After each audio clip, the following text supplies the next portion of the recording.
أعوذ بالله من الشيطان الرجيم. بسم الله الرحمن الرحيم. محترم حاضرین، اس بڑی اور وسیع دنیا میں ایک ایسا طریقہ، ایک ایسی رسم، ایک ایسی سنت جس سے متعلق تقریباً انسان کو واقفیت ہے، اس طریقے کو، اس سنت کو نکاح کی سنت کہا جاتا ہے۔ دنیا میں کتنے ایسے انسان ہیں جو اس راستے سے گزر چکے ہیں، اور کتنے ایسے ہیں جو اس کی وجہ سے وجود میں آئے ہیں۔ تو ہر شخص کو اس کا تعارف ہے۔ نبی کریم صلی اللہ علیہ وسلم نے نکاح فرمایا ہے، اور نکاح کو آخری نبی محمد صلی اللہ علیہ وسلم کی سنت قرار دیا گیا۔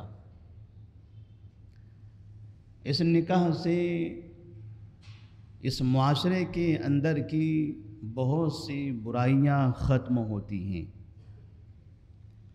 معاشرے میں جو امن، جو سکون، جو اطمینان، جو تہذیب، جو ثقافت، جو اعتدال اور جو سنجیدگی نظر آتی ہے، وہ اس نکاح کی وجہ سے ہے۔ بہت سے انسان کئی طرح کے جرائم میں ملوث ہونا چاہتے ہیں، لیکن نکاح کا جو طریقہ ہے، نکاح کی وجہ سے جو اس کا گھر بسا ہوا ہے، اسے دیکھ کر وہ ان جرائم سے دور بھاگتے ہیں۔ نکاح انسانوں کو بڑے بڑے گناہوں سے محفوظ رکھتا ہے۔ دنیا میں قدیم دور سے بہت سے ایسے مذاہب، ایسی قومیں تھیں جو نکاح سے دور بھاگتی تھی، جو نکاح نہیں کرنا چاہتے تھے۔ وہ یہ سمجھتے تھے کہ نکاح انسان کو اپنے مالک سے دور کر دیتا ہے۔ وہ یہ سمجھتے تھے کہ نکاح سے انسان اپنے خالق کی عبادت میں کمزور ہو جاتا ہے۔ یہی وجہ ہے کہ آج بھی دنیا میں کتنے ایسے دھارمک اور مذہبی پیشوا اور رہنما ہیں جو دن اور رات اپنے مالک کی عبادت کے نام سے وہ نکاح سے دور بھاگتے ہیں۔ انہوں نے سنیاسی کا وہ دھرم اپنایا ہے، وہ طریقہ اپنایا ہے۔ وہ یہ سمجھتے ہیں کہ سنیاس لوگے، سنیاسی رہو گے، نکاح نہیں کرو گے تو اپنے مالک کی صحیح عبادت کر سکو گے۔ اور ایسے ہی بعض افراد مسلمانوں کے درمیان میں بھی ہیں جنہیں صوفی کہا جاتا ہے۔ ہندوستان میں اور ہندوستان کے اطراف کے علاقے میں، دنیا کے کئی ایسے ملکوں میں صوفی کہے جانے والے افرادوں میں سے کئی افراد ایسے ہیں جنہوں نے ساری زندگی اپنے آپ کو نکاح سے دور رکھا، اور وہ یہ سمجھتے تھے کہ اس سے دوری کا مطلب ہے کسی گھر میں، کسی تاریک کمرے میں، کسی کنویں میں، کسی جنگل میں، کسی پہاڑ کی چٹان پر بیٹھ کر اللہ اللہ اللہ کرتے رہنا کہ مجھے اللہ کو یاد کرنے سے فرصت نہیں ہے، میں نکاح نہیں کرنا چاہتا، کیونکہ نکاح کی وجہ سے انسان اللہ کی عبادت نہیں کر پاتا ہے۔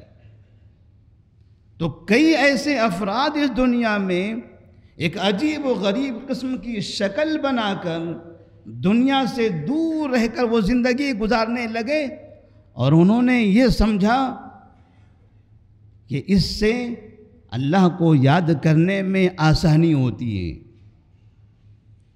نبی کریم صلی اللہ علیہ وسلم کا دور تھا۔ آپ صلی اللہ علیہ وسلم کے گھر پر 3 افراد آتے ہیں اور وہ آپ صلی اللہ علیہ وسلم کی روزمرہ کی زندگی سے متعلق سوال کرتے ہیں۔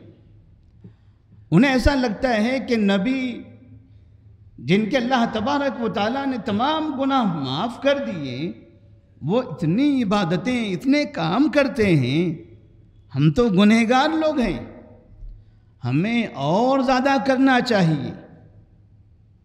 وہ 3 میں سے ایک شخص کہتے ہیں اما انا فاصلی اللیل ابدا، اب یہاں سے میں ایک طریقہ اپنا رہا ہوں کہ ہمیشہ جب بھی رات آئے گی رات بھر میں نمازیں پڑھتا رہوں گا۔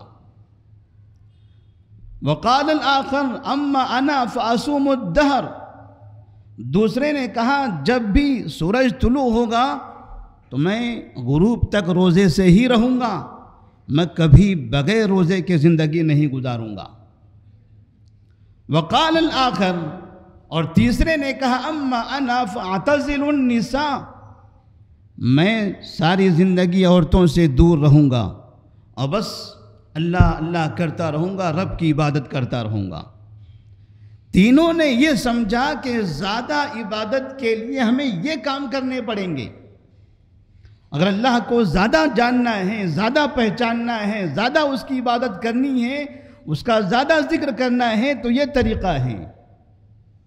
نبی کریم صلی اللہ علیہ وسلم کو پتہ چلا، آپ نے انہیں بلایا اور کہا انتم الذین قلتم کذا وکذا، یہ جو ابھی اس طرح کی باتیں ہوئی تھی یہ تم لوگوں نے ہی کہا ہے؟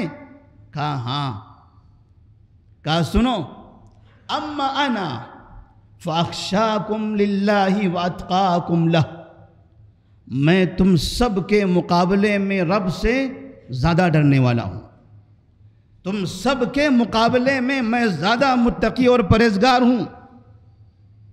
اما انا فاصوم وافطر، لیکن میرا طریقہ دیکھو کیسا ہے، میں کبھی روزے سے رہتا ہوں، کبھی کھا پی کر اپنی زندگی گزارتا ہوں۔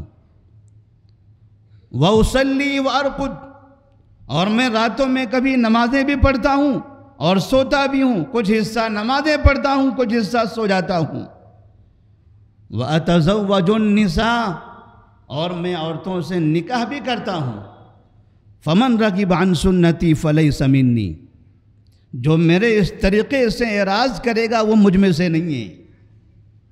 اگر کوئی یہ سمجھتا ہے کہ رات بھر قیام کرتے رہنا، نمازیں پڑھتے رہنا یہ زیادہ بہتر ہے، تو نبی صلی اللہ علیہ وسلم نے یہ بتا دیا کہ آپ کی آنکھوں کا، آپ کے جسم کا، آپ کی بیوی کا بھی آپ پر حق ہے۔ رات بھر نمازیں پڑھتے رہنا یہ کمال کی بات نہیں ہے۔ اگر کوئی یہ سمجھتا ہے کہ دنیا میں یہ کھانے پینے کی چیزیں، یہ عیش و آرام جس سے انسان کا پیٹ بھرتا ہے، میں اپنا پیٹ نہیں بھروں گا، میں بھوکا اور بھوکا بھوکا رہ جاؤں گا، اسی میں اللہ کی عبادت کرتا رہوں گا۔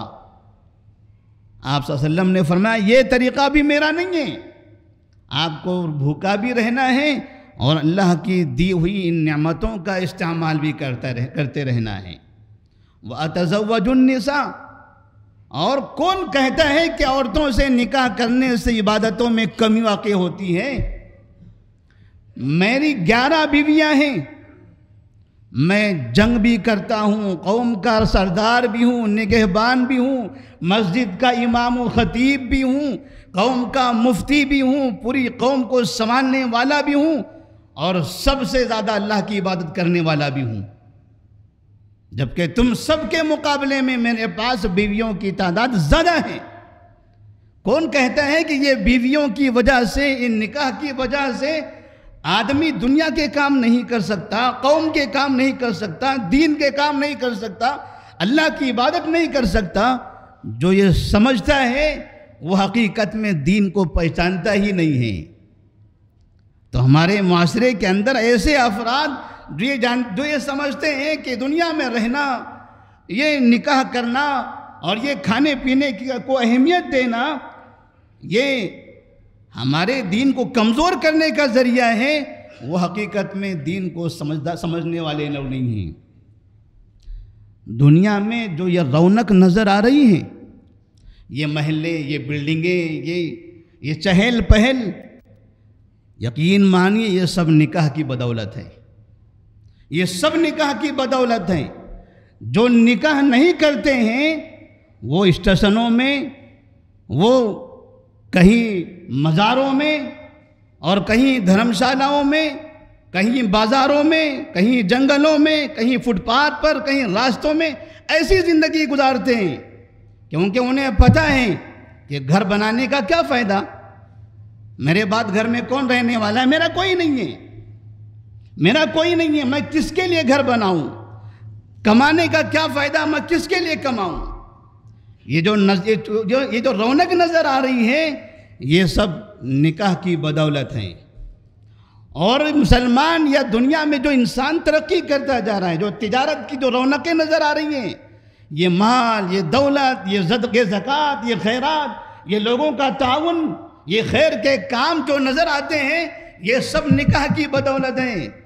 اس لیے کہ نکاح نہ کرنے والے اکثر بھیک منگے ہوتے ہیں، وہ اکیلے ہوتے ہیں، صبح ہوتی ہے کسی کے سامنے جا کے ہاتھ پھیلاتے ہیں، کہیں کنارے بیٹھ کے کھا لیتے ہیں، ان کی زندگی اسی پہ خوش۔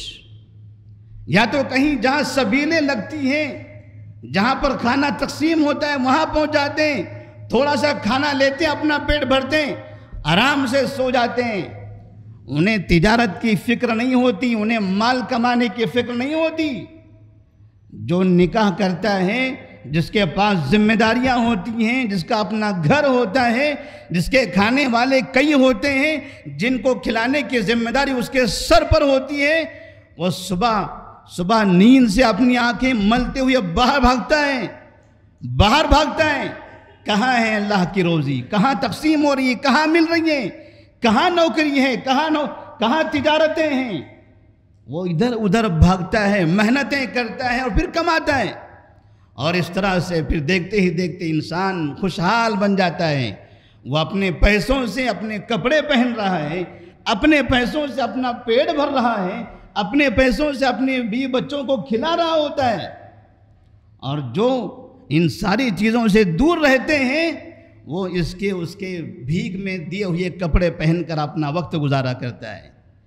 ایسے لوگوں کی زندگی، ایسی زندگی، یہ کوئی کامیاب اور اچھی زندگی نہیں ہے۔ نبی کریم صلی اللہ علیہ وسلم نے ایک عزت دار زندگی گزاری ہے، کیونکہ نکاح سے انسان عزت دار بنتا ہے، اور یہ نکاح انسانوں میں روزی کا بہت بڑا ذریعہ ہے۔ ایک مسلمان، خاص طور پر جب ہم مسلمان کا ذکر کریں گے، ایک مسلمان، بہت سے ایسے افراد جو ہم دیکھتے ہیں گھر میں کام نہیں کرتے، نوکری نہیں کرنا چاہتے، کوئی تجارت نہیں کرنا چاہتے، کسی جگہ کوئی ڈیوٹی انجام دینا نہیں چاہتے، لیکن جیسے ہی اس کو نکاح کے بارے میں بتایا جاتا ہے کہ تمہیں کچھ دنوں کے بعد نکاح کرنا ہے، کام کرو ورنہ نکاح نہیں ہوگا، کام کرو ورنہ نکاح نہیں ہوگا، تجارت کرنا شروع کرو ورنہ نکاح نہیں ہوگا، پڑھنا شروع کرو، محنت کرنا شروع کرو ورنہ نکاح نہیں ہوگا، کوئی اپنی بیٹی تمہیں دینے والا نہیں ہے۔ تو وہ سست، وہ کاہل انسان جو اپنے ماں باپ کے خرچ پر پلا کرتا تھا، نکاح کا تصور جب اس کے ذہن میں آتا ہے تب وہاں سے وہ کام دھندے شروع بھی کر دیتا ہے۔ نکاح انسان کو باقاعدہ کام پہ لگاتا ہے، وہ تجارت کرنے والا بنتا ہے، وہ نوکری کرنے والا بنتا ہے۔ اور اگر کبھی ویسے ہی کسی نے اس کو بیٹی دے دیا، تب بعد میں نکاح کے بعد بیویوں کے تانے سن کے وہ کام دھندا شروع کرنے لگتا ہے۔ نبی نے فرمایا انما تنصرون وترزقون بضعفائکم، انما تنصرون وترزقون بضعفائکم، تمہیں جو مدد ملتی ہے، تمہیں جو روزی ملتی ہے، تمہارے گھر میں، تمہارے اطراف میں جو کمزور لوگ ہیں، ان کی وجہ سے یہ لوگ تمہیں کام پہ لگاتے ہیں، یہ تمہیں ترقی کرنے پر مجبور کرتے ہیں۔ آدمی جب گھر کا خرچ بڑھتا ہوا دیکھتا ہے تو زیادہ محنت کرتا ہے، آدمی کو بچوں کے مستقبل کے بارے میں کچھ فکر ہوتی ہے وہ زیادہ کام کرتا ہے۔ اس کا مطلب یہ ہوا کہ یہ نکاح انسانوں کو ترقی یافتہ بناتا ہے، یہ نکاح انسانوں کو بہترین تاجر بناتا ہے، یہ نکاح انسانوں کی سستی، کاہلی اور یہ غفلت کی جو زندگی تھی وہ زندگی سے باہر نکالتا ہے۔ نبی کریم صلی اللہ علیہ وسلم کی جو سنت ہے، یہ سنت نکاح بس ایک محفل جمے گی اور قاضی صاحب آئیں گے، پیپر ورک کریں گے اور کوئی خطیب ہوگا تھوڑا سا خطبہ پڑھائے گا، چلے جائیں گے، یہ اسی کا نام نکاح نہیں ہے۔ نکاح کے پیچھے بہت سے بڑے راز موجود ہیں، اور نکاح نبی نے فرمایا تھا یا معشر الشباب من استطاع منکم الباءۃ فلیتزوج فإنه اغض للبصر واحسن للفرج فمن لم يستطع فعليه بالصوم فإنه له وجاء۔ اے نوجوانوں نکاح کرو، تم میں طاقت ہے تو نکاح کر لو، اس لیے کہ نکاح کی وجہ سے آپ کی آنکھیں گناہوں سے محفوظ رہے گی، نکاحوں کی وجہ سے آپ کی شرمگاہ گناہ سے محفوظ رہے گی، آپ کی نگاہ محفوظ ہو، آپ کی شرمگاہ محفوظ ہو، مطلب معاشرے کے مرد اور عورتیں محفوظ ہیں، مطلب معاشرے کے نوجوان بچے اور بچیاں محفوظ ہیں، دوسروں کی مائیں بہنیں ماں باپ اور بیٹے یہ محفوظ ہیں، چاہے مرد ہو یا عورت ہو۔ نکاح کی وجہ سے اللہ تبارک و تعالیٰ اس کی آنکھیں، اس کی شرمگاہ کی حفاظت کرتا ہے، اور جب یہ برائیوں کے جو دو بڑے ذرائع ہیں جب یہ محفوظ ہو جائیں تو معاشرہ پھر امن والا معاشرہ بنتا ہے۔ اس کا مطلب یہ ہے کہ معاشرے میں امن کا جو سب سے بڑا ذریعہ ہے وہ نکاح ہے، لیکن ہم نے تو ہمارے اطراف میں نکاح کے بعد کتنے لوگوں کو برباد ہوتے ہوئے دیکھا ہے۔ نکاح خیر کا ذریعہ، نکاح برکت کا ذریعہ، نکاح مال میں ترقی کا ذریعہ، نکاح امن کا ذریعہ، نکاح زندگی میں سکون کا ذریعہ۔ وَمِنْ آيَاتِهِ أَنْ خَلَقَ لَكُم مِّنْ أَنفُسِكُمْ وَجَعَلَ بَيْنَكُمْ لِتَسْكُنُوا إِلَيْهَا وَجَعَلَ بَيْنَكُمْ مَوَدَّةً وَرَحْمَةً۔ اللہ تبارک و تعالیٰ نے یہ جو نکاح کا طریقہ بنایا ہے یہ سکون کی بنا پر، سکون کے لیے، یہ مودت، یہ رحمت، یہ محبت جو ہمارے دلوں میں پیدا ہوتی ہے، جو ہمارے اندر رحم کرنے والی جو صفت پیدا ہوتی ہے، یہ نکاح کی وجہ سے۔ نکاح کے بعد ایک انسان رحم دل بن جاتا ہے، نکاح کی وجہ سے انسان کے دل میں محبت کا مادہ پیدا ہوتا ہے، اور نکاح انسان کی زندگی میں سکون لاتا ہے۔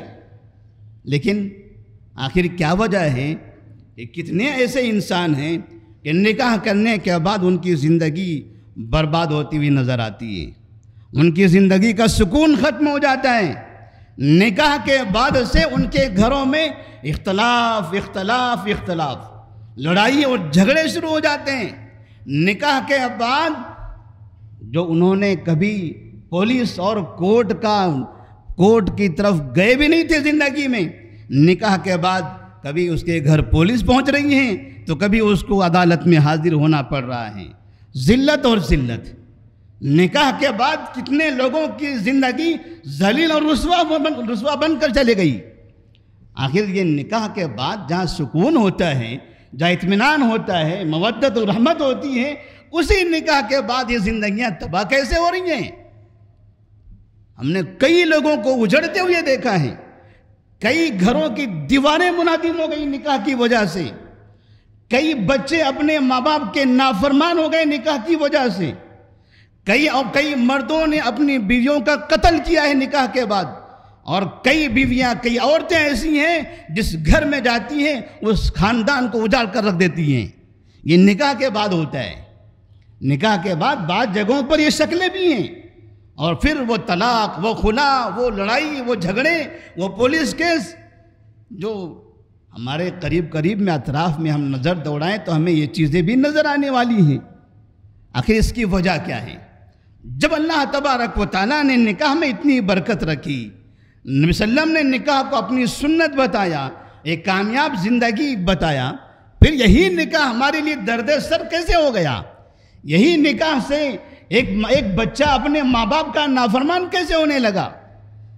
جس کی فرما برداری پر انسان کو جنت ملتی ہے، نکاح کے بعد بیٹا اپنے ماں باپ کا نافرمان بن جاتا ہے۔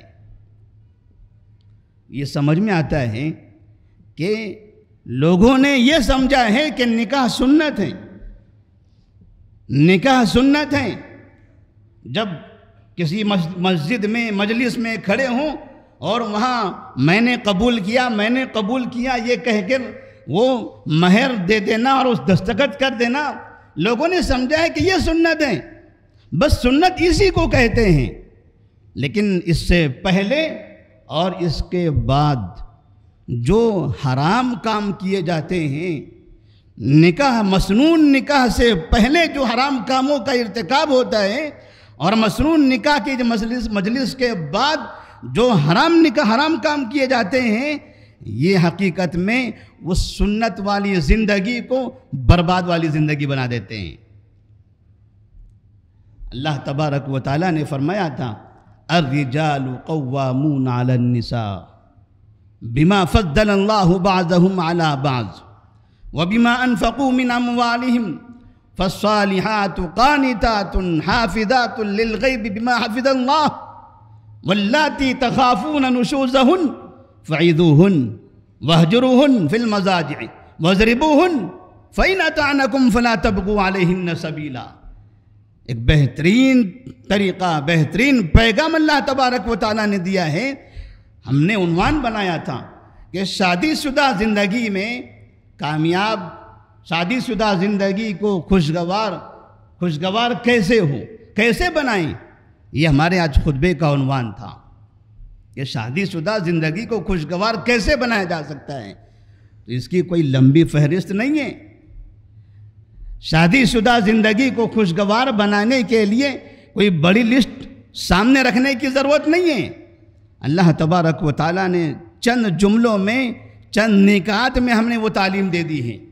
اللہ نے فرمایا الرجال قوامون علی النساء بما فضل اللہ بعضهم علی بعض وبما انفقوا من اموالهم۔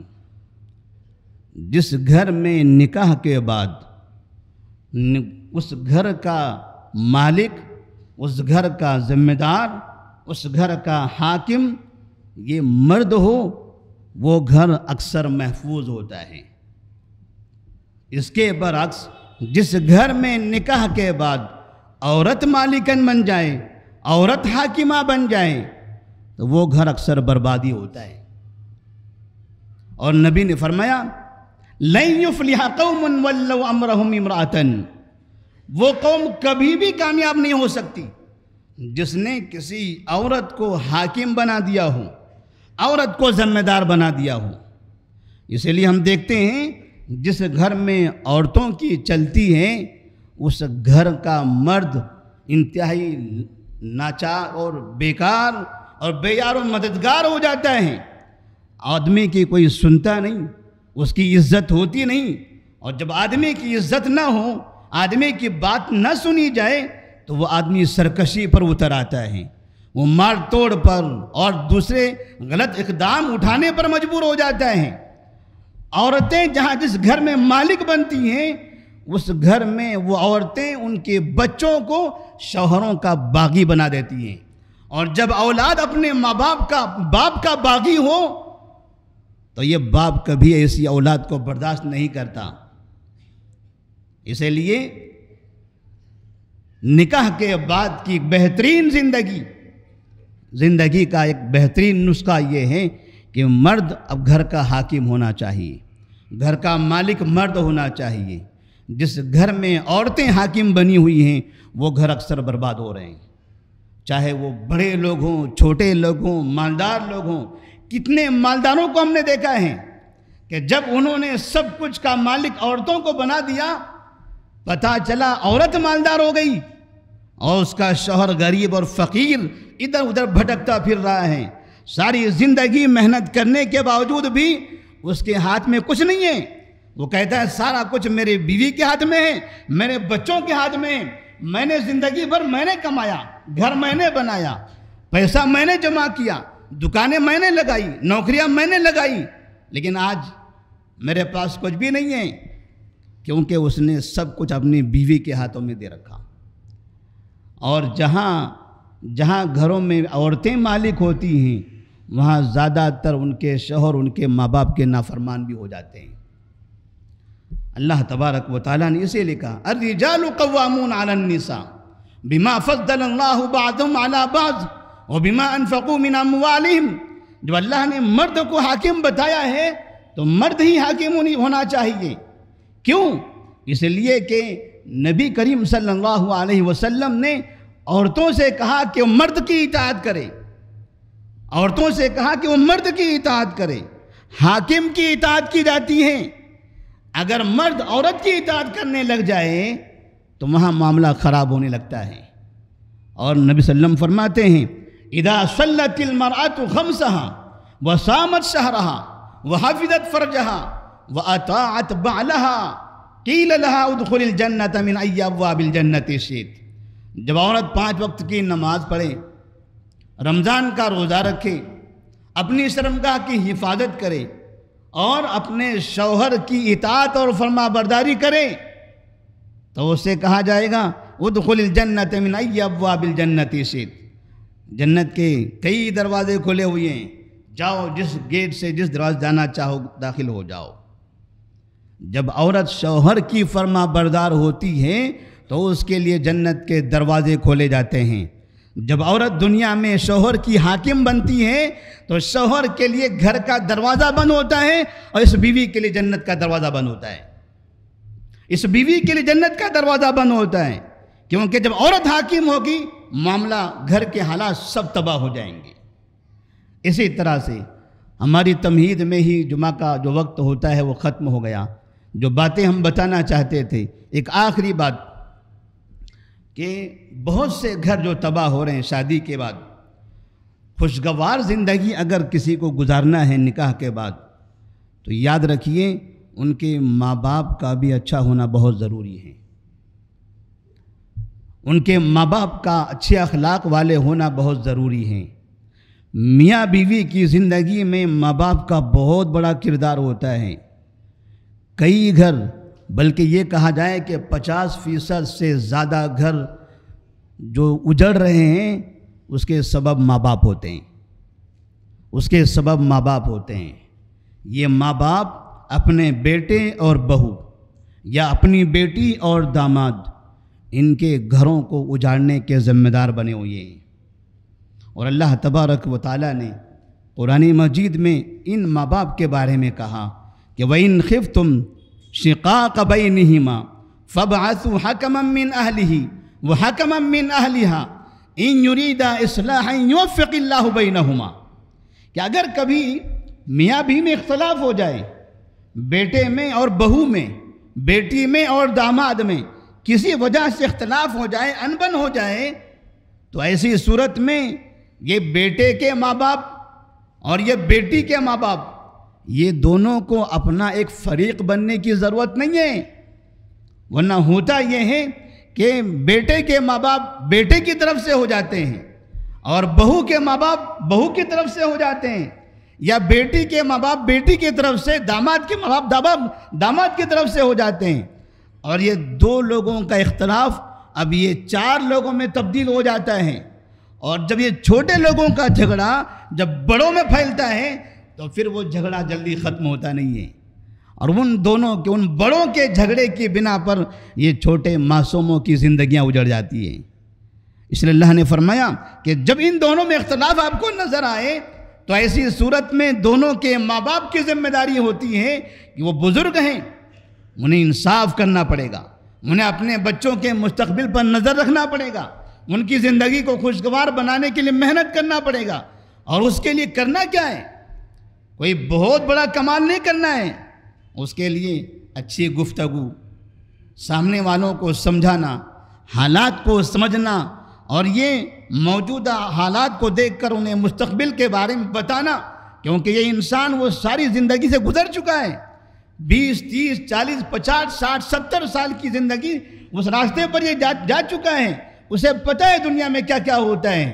میاں بیوی میں اختلافات تو ہوتے رہتے ہیں، پھر بھی اس نے کامیاب زندگی گزار کر دکھائی ہے تو وہ دوسروں کو وہ راستہ دکھا سکتا ہے۔ تو اللہ نے فرمایا فَبْعَثُوا حَكَمًا مِّنْ أَهْلِهِ وَحَكَمًا مِّنْ أَهْلِهَا، لڑکے کی طرف سے اور لڑکی کی طرف سے ایک ذمہ دار انسان، ایک ذمہ دار انسان بیٹھ جائے، اس کے خاندان کا، باہر کا نہیں، کورٹ والے نہیں، پولیس والے نہیں، محلے کے سردار نہیں، گھر کے لوگ، کیونکہ گھر کے لوگوں کے دلوں میں ہمدردی ہوگی اپنے لوگوں کے بارے میں، یہ گھر کے لوگ اپنے گھر کے لوگوں کے بارے میں زیادہ جانکار ہوں گے، لہذا یہ بیٹھ جائیں۔ اور اگر اللہ فرماتے ہیں ان یریدا اصلاحا یوفق اللہ بینہما، اگر ان دونوں کے دونوں بزرگ اگر حقیقت میں اصلاح چاہتے ہیں، ان کے دلوں میں اصلاح کرنا ہوگا تو اللہ تبارک و تعالیٰ ضرور انہیں توفیق دے گا اور ان کی زندگی اچھی ہو جائے گی۔ تو اگر یہ بڑے اگر اصلاح کرنا چاہیں، بڑوں کی نیت میں ہو کہ دونوں کی زندگی کو ہم اچھا کر سکیں تو اللہ تبارک و تعالیٰ اس میں کامیابی بھی عطا فرماتا ہے۔ لیکن بجائے ایسا کرنے کے دونوں ہی آپس میں فریق بن کر لڑنے لگیں تو ان لوگوں کی زندگیاں تباہ ہوتی ہیں۔ اس لیے ہم نے دیکھا ہے کئی لوگوں کے گھروں کی بربادی کے ذمہ دار ان کے ماں باپ ہوتے ہیں، ان کے ماں باپ ہوتے ہیں۔ سننے کو تو بڑا عجیب لگتا ہے لیکن یہ زمینی حقیقت ہے۔ اللہ سے دعا کریں کہ اللہ تبارک و تعالی ہمیں بہترین خوشگوار زندگی عطا فرمائے۔ نکاح کے بعد کی جو زندگی ہے وہ نبی کی فرما برداری کے مطابق گزارنے کی توفیق عطا فرمائے، ایک دوسرے کے حقوق ادا کرنے کی توفیق عطا فرمائے، ہمارے ماں باپ کو وہ ماں باپ کا کردار نبھانے کی توفیق عطا فرمائے، شوہر کو ایک شوہر کا کردار، بیوی کو ایک بیوی کا کردار نبھانے کی توفیق عطا فرمائے۔ اللہ ہماری زندگی میں خوشیاں اور برکتیں نازل فرمائے، ہماری تجارتوں میں ترقی عطا فرمائے، حرام روزی سے ہم سب کی حفاظت فرمائے۔ وآخر دعوانا ان الحمد للہ رب العالمین۔